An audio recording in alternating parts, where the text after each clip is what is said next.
अगले 1.5 मिनट में आप एग्जाम में अपना 1 नंबर पूरा कर सकते हैं। और ये सवाल हमेशा यूके ट्रिपल सी द्वारा, यूके पीएससी द्वारा असिस्टेंट अकाउंटेंट के एग्जाम में प्रीवियस ईयर उठा के देखेंगे तो हमेशा आपको देखने को मिलेगा।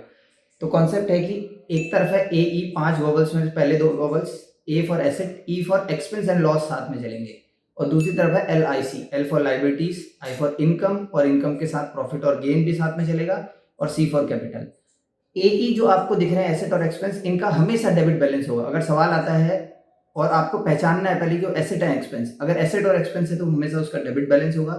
और दूसरी तरफ लाइबिलिटीज, इनकम और कैपिटल, इनके अकाउंट्स के बैलेंस हमेशा क्रेडिट शो करते हैं। तो सवाल ऐसा आता है, ये देखिए पिछले बार हाल फिलहाल में जो 2025 में यूके ट्रिपल एस ने पेपर कहा, उसमें सवाल आ रखा है which of the following account have only credit balance. तो अकाउंट्स पेबल लाइबिलिटी है, क्रेडिट बैलेंस होगा। कैपिटल अकाउंट क्रेडिट बैलेंस होता है। रिजर्व फंड भी लाइबिलिटी है, इसलिए क्रेडिट बैलेंस। तो ऑल ऑफ द अबव। उसके बाद कुछ सवाल देखिए, कैश अकाउंट एसेट है तो डेबिट बैलेंस होगा।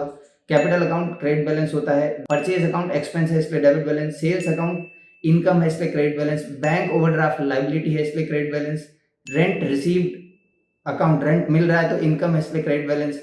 आउटस्टैंडिंग सैलरी लाइबिलिटी है, इसलिए क्रेडिट बैलेंस। प्रीपेड इंश्योरेंस पहले दे दिया तो एसेट है, इसलिए डेबिट बैलेंस।